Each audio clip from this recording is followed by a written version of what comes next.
What's up, guys? GMoney Poker here. We're headed to the lodge to play some Pot Limit Omaha. Today's game is going to be a 1, 2, 5 blinds. The $5 is a bring-in. It's a crazy action game. There's 10, 20, 40, and even $80 straddles at this table. Frequently, the $10 straddle is almost mandatory at this game. We're also playing the bonus game. The way the bonus game works is if you are dealt trips or a flush in your hand, you get a $50 bonus from every player that's playing, which is going to be the whole table today. If you get quads or a straight flush in your hand, you get a $100 bonus from every player at the table. And if you choose to play the hand and win, you get double that bonus from every player at the table. Crazy action, lots of huge pots, a lot of deep stacks. Certain players have over $10,000 in their stack in this 1, 2, 5 game. So definitely some crazy action, some crazy hands coming up. So definitely stay tuned and click the like and subscribe button if you want to see more content like this. What's up, guys? I'm here at the Lodge Card Club in Round Rock, Texas. Got here about 8 a.m. planning to play some PLO. There was a game that ran overnight, so stacks might be big. It's a match the stack format, so plan on buying in for about 1,000, but depending on who's in the game and what the stacks are, might buy in for more. Let's get into some hands. As we're walking in the door, we get some unfortunate news from a buddy of ours that the PLO game just broke. So we sit down at the 1-2 table, waiting for the next PLO game to get going. Nothing interesting happens for about 2 hours until we're dealt 10 of hearts, king of hearts, queen of clubs, ace of spades in a bomb pot. The top board comes 5 of spades, jack of diamonds, 9 of hearts. And the bottom board comes 8 of hearts, 6 of spades, 2 of hearts. So we have a pretty good hand on both boards. We have a wrap to the nuts. Any 8, 10, queen, or king gives us the nuts on the top board. And it's no flush draw, so we don't have to worry about that. On the bottom board, we have the second nut flush draw. We could be dominated here, but not something I'm going to be worried about in a bomb pot, especially considering our equity on the other board. An early position player leads out for $20, and the player to our right calls. We want to put more money in while we have significant equity on both boards. So we're going to go ahead and raise right here, right now to $80. Back on the player in early position, he goes ahead and jams his whole stack. It's close to the $300 cap, and we have him covered, so we go ahead and call. On the top board, we see a turn of 8 of spades making our straight, and 8 of diamonds pairing the board. On the bottom, we see jack of hearts and queen of hearts, so we make our flush. And we see our opponent had a set of 6s on the bottom on the flop, but we beat that with our flush. And on the top, he had 6, 7, so he hits a gut shot, but we have that dominated. And we're going to go ahead and scoop this one. After playing 1-2 for about 2 hours, we were in the game for 300. We cash out 526. And the PLO game's getting started, so we're going to go ahead and head on over there. Alright, guys, we finally have a PLO game going. We hop into the game for $1,000, and one of the first hands we see on the $10 straddle is 6 of hearts, queen of clubs, 8 of clubs, 5 of clubs. This hand definitely isn't in my calling range in this position, but we see 5 callers in front of us, and we decide to check our option. We do see a lot of limping at these games, a lot of people going to see flops, definitely a lot of action, so something we love to see here. The flop comes 6 of clubs, 8 of diamonds, 7 of hearts, and with many straights possible, sets, we don't want to lead into the field here with just a somewhat weak 2 pair, it's not even top 2 pair, so we check, and the flop checks around. The turn's an interesting one, it's the 8 of spades. And we're definitely going to bet a boat here. We can get value from straights like 9-10, or maybe even a 5-9, considering the passiveness and calling stationness of this game. So we go ahead and lead for $50, and we get 3 callers to a river, which is the king of diamonds. Definitely brings more boat possibilities that could beat us. Maybe an 8-king. Pocket kings could be a potential hand that our opponents have, but not something we're going to be afraid of. We definitely can still get value from pocket 7s, maybe pocket 6s, 9-10. So we go ahead and lead for $225 from on the river. The opponent to our left folds, and then the previous caller in middle position decides to call and asks if we have a boat. Now with 1 player left to act, we definitely don't want to give any indication as to the strength of our hands, so we just sit there silently. And the last opponent is deep into the tank. We're really hoping for a call when he thinks for this long, but ultimately he decides to fold, and we take down a nice pot to start the session. In this next hand, we're playing another bomb pot. There's bomb pots every orbit at the PLO table. It's a $15 ante, which means with 8 opponents, there's now $120 into the pot, and we're headed to 2 flops. The first flop comes 5 of spades, 4 of spades, 10 of clubs, which we flop the nut flush draw. The second board is the 2 of clubs, 10 of spades, and 7 of clubs, so we don't have much there. We're not going to bet with little to no equity on the bottom board, so we check and it checks around. The turn brings the 9 of diamonds up top and the 3 of spades on the bottom. So we improve to a flush draw on the bottom board as well. Somewhat dicey because we block our outs between the 2 boards. There's only 7 spades left in the deck theoretically. We have to hit 1 on either board to make our nut flush. We bet 100 to apply pressure on our opponents, and we get 1 caller. The river brings the ace of clubs up top and the jack of spades on the bottom, so we do backdoor the nut flush on the bottom, and we make 2 pair on the top, which is a pretty strong hand. We go ahead and bet $275 for value, and our opponent folds pretty quickly, so must have been on some sort of draw that missed, but we're going to go ahead and take down another nice pot here. All right, couple of nice pots to start the session here. We're sitting at about a $1,500 stack, and our opponents are adding on to match our stack. Definitely be sure to stay tuned. There's some crazy pots coming up, a lot of action. All right, this hand is an adventure, so stay tuned. It's a bomb pot, and we look down at ace of diamonds, 4 of hearts, ace of clubs, queen of spades. There's $90 in the middle, and we look down to flops of 2 of diamonds, 6 of spades, 9 of diamonds on the top, and 7 of diamonds, 8 of diamonds, queen of hearts on the bottom. Now we have the ace of diamonds, which means we block any potential nut flushes. We also have a pair of aces, which could be good at showdown on either board, a somewhat reasonable percentage of the time if we can get it to heads up. So we go ahead and lead the flop for pot when it's checked to us on the button. It's a $90 bet. We get 1 caller in middle position. This guy is definitely sticky, doesn't like to fold a lot, so we're going to want to apply pressure on future streets. We see turns of the 5 of clubs up top and the 6 of diamonds bringing in the flush on the bottom. Given that we block nut flushes and we still have a pair of aces as some backup, we bet pot again to apply pressure. $270 bet. Not sure I love this bet unless I'm going to bet the river. And given that this guy's somewhat sticky, after the hand we were making fun, he was the guy who hates money. So against this particular opponent, not sure that the bluff is going to work. But anyways, I made the bet, and we're headed to a river. The river comes the 10 of spades up top and the ace of hearts on the bottom. So we actually improved to a set of aces on the bottom. Definitely a wet board. There's diamonds possible. There is straights possible. But our hand now has some decent showdown value on that board, and our pair of aces could just be good on top. Given the developments, I think we have more showdown value than value in bluffing our opponent off his hand, especially when diamonds don't complete on the top as well.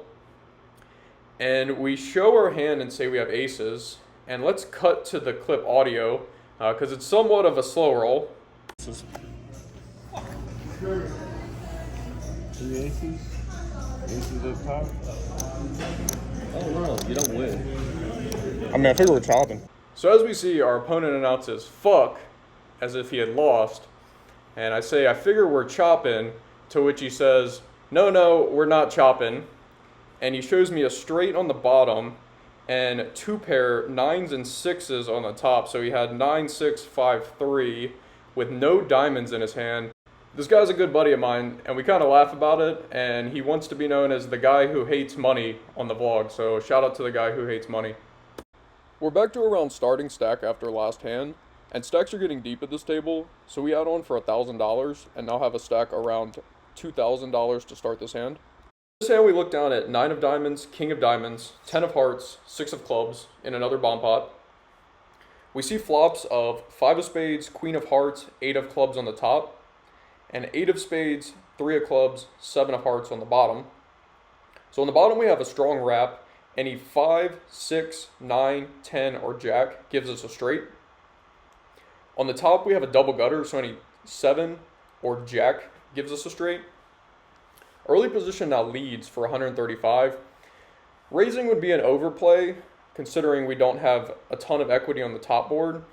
And in this situation, we're okay with letting more opponents into the pot. It's going to be likely that we chop given our strong equity on one board and low equity on the other. Also, there would be more money to chop if we call and let opponents into the pot here.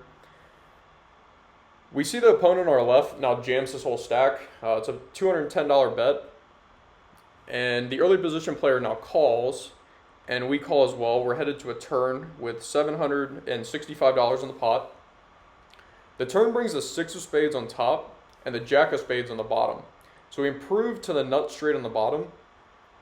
And we now have a pair on the top, which could be relevant. Maybe our opponent has a 2-pair hand, and a king might give us a better 2-pair. So our opponent now, in early position, now jams, or close to jams. I think he had about $200-300 left to go. So I just go ahead and put them all in, given that we have the nuts on one board. There's a chance we could be getting 3-quartered here by a hand like Queen 8, 9, 10. Or he could have equity, let's say he has spades and could draw out on either board with a spade draw. But we're not going to be folding with this much money in the pot and having the nuts on one board. So we go all in, our opponent calls, and we're off to rivers, which is the 4 of spades on top and the 2 of spades on the bottom.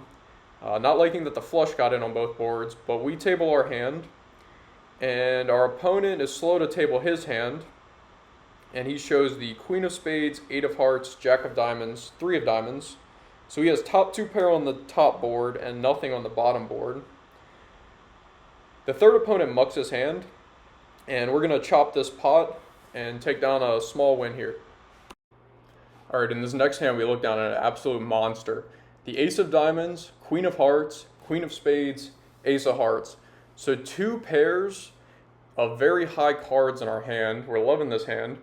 We raise it to $35 from middle position over a $10 straddle, and we get 3 callers.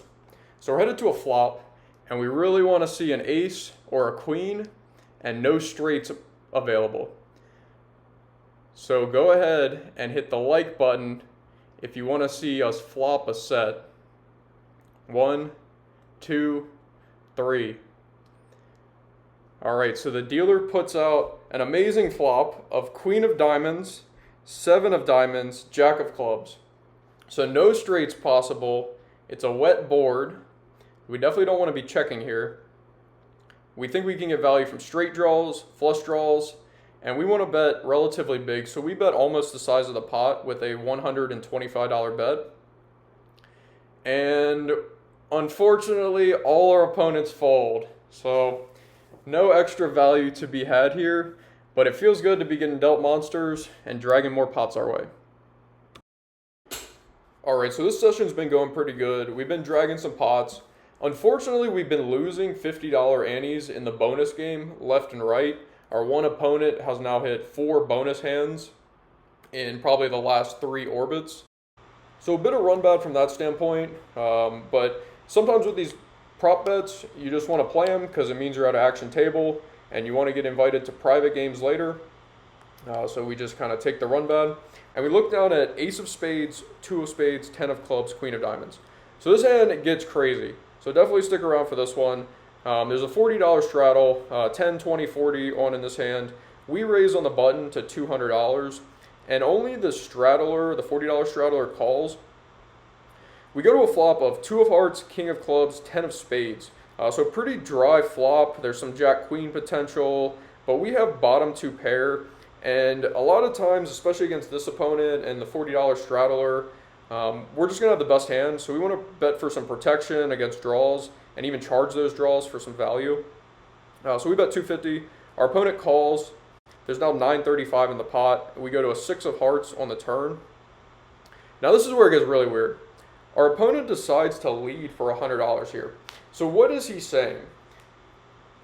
I feel like most likely it's one of 2 scenarios. He either has a strong hand that he doesn't want to check through, which $100 would be a weird sizing for, or he has some sort of drawing hand that wants to set its own price. I think raising would be too strong, maybe he could have a set and he's just trying to induce us to make a move here and we'd be playing right into his hand. So I think calling's the best option and evaluating a river. We're also getting a great price with such a small bet. So we call, we see the 4 of diamonds on the river, which is the best river possible for our hand. The only other hands that get there are some sort of weird queen 4 that he could have, maybe a 10-4. That'd be super weird for him to bet that for value. So we're loving this card. The only straight that gets there is 5-3, which would also be very unlikely. The obvious jack, queen, ace, wrap type hands miss. 7, 8, 9 misses. And our opponent now bets $200 into us. We're just getting a great price, and given our read that he was on some sort of drawing hands and the flush draw misses, the obvious straights miss, we're just going to have to call it off for this price. 200 to win 13.35, and we do make the call. And our opponent shows us 7, 7, 8, 9. So he did turn the inside wrap with the 6, block bet, and then bluffed on the river with a pair of 7s. So great to catch a bluff here. Very weird line by our opponent because he didn't have any hearts in his hand. But you know what? We had the read that this guy is action, plays unorthodox, and we take down a $750 plus profit in that hand. Alright, in this next hand, we look down at the glorious 10, 10, 10, 9. This is a terrible hand normally, but since we're playing the bonus game, we just made some money. So we're now guaranteed $50 from every player at the table right now. And if we win the hand, we double that to $100 from every player at the table. So normally I would definitely fold this hand, but we're on the button. There's a raise to 35. We decide to come along, and we go to a flop of, I can't even remember, it was so bad for our hand. So we're just going to have to fold here and collect our bonuses from everyone at the table. But it feels good to finally get some of our bonus game losings back from earlier. Alright, there's crazy action in this hand, crazy hand. Definitely going to want your comments on how you would have played this one. I look down at double suited kings here in early position. There's a $10 straddle, and I make it 35, which is the pot size bet. We see 4 callers behind us to the big blind, who makes it $225. Now this opponent is known to raise a variety of hands here. We could raise, but I think that's too strong. I think only hands that have equal or dominating equity are going to call us if we were to repot it here against this particular player. Given that no one else raised, I think better hands might be unlikely. So I think calling and pricing people in and trying to hit a hand is probably the best play here. We're $3,000 effective, and almost all the opponents in this hand have us covered. So we want to play some deep stack poker in a big pot here with a strong starting hand. Hopefully we can hit something, especially a king. So we go to a flop, and we see a 4 in the window, followed by a jack and another 4. So we flop quads in a huge pot here, and we're going to have some decisions to make. It checks to us, and given that there are 3 opponents in this hand who hate to fold, I think there is merit to betting, probably small, try to drag them along. I think there's also merit to checking, especially after thinking back on this hand. I think checking makes a lot of sense with a hand such as quads here. Most of our opponent's calling range is going to be random 4x holdings, so I think we want to be betting jacks, pocket jacks for jacks full here for sure. I think quads is more of a check. Maybe our opponents have a hand like queen queen or 10-10, maybe 1 jack, maybe backdoor straight or front door flush potential, and let them think they're good. Maybe they hit their flush and think I just have a 4. I think leading into 5 opponents also looks really strong. Nevertheless, I do decide to bet small. We're playing super deep, so I want to start building a pot, and all of our opponents fold. So a bit unfortunate to not get more value from this hand, but we do take down an $1,100 profit uncontested. I took a look at this hand in PLO solver and found that our call pre-flop is actually the most profitable play according to GTO, and then our flop bet is the worst possible play because almost all of our quad combinations are going to be checking here. So definitely think I missed out on some extra value here, but nevertheless we take down another pot and our stack's up to about $4,000 at this point. Alright, so here's what we ran in PLO Trainer. This is the pre-flop setup. where we have multiple calls and it's potted to us. We can see the double suited King 4-4 is a call. There are some pot options, but they're less profitable here. When we look at a similar board texture to Jack 4-4, 10-5-5 with a flush draw is the closest in PLO Trainer. And we can see that we're supposed to be checking almost all of our quads here. And when we look at a similar hand, let's say Queen 5-5 on this board, it also wants us to check. So a little bit of reinforcement from GTO that our play was bad, but let me know in the comments what you think. Here's a quick stack update. We're sitting at over $4,000 from our $2,000 buy-in. We're probably the 5th biggest stack at the table, and there's crazy action and $80 straddles, so definitely stick around for the rest of the hands. So we go a bit card dead. We're sitting around waiting for cards, and we see this nuclear war between 4 of our opponents here. There's a 4-way all-in. The total pot's over $13,000, and 2 opponents end up chopping the hand and each make a $2,000 profit. I can't remember exactly what the hands are, but moral of the story is get to the lodge. There's crazy action. There's an $80 straddle in this hand. So definitely hoping that we can get into a favorable situation and find somewhere we can get into a pot like this. We lose some more bonus games. So you can see our stack of greens on the right there has been whittled down. We're now sitting at about $3,600 and hoping to get dealt some cards here. We're waiting for some cards here, and we see a huge pot develop between a strong pro at the table and one of the opponents from the hand where we made quads. The strong pro has middle set on a board of Queen of Diamonds, 4 of Spades, 9 of Hearts, and he gets called off for absolute piles. It's an over $9,000 pot.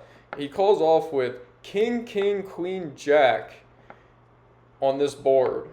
So we're feeling really bad we didn't get that action when we hit quads. I think our analysis earlier was pretty good. But nevertheless, the strong pro at the table is going to scoop a $9,000 or so pot. Hey guys, hope you enjoyed the first vlog. We went ahead and cashed out for $35.45 in the PLO game. It's a profit of $1,545 in that game, which added with our $226 profit from our 1-2 session is a total profit of $1,771 on the day. Great result. Definitely think that we could have played that quads hand better. But hey, we hit quads and we won $1,100 on that hand, so definitely can't be mad about that. If you like this vlog, please like and subscribe. I'm going to be releasing some more action from the lodge and hope to see you there.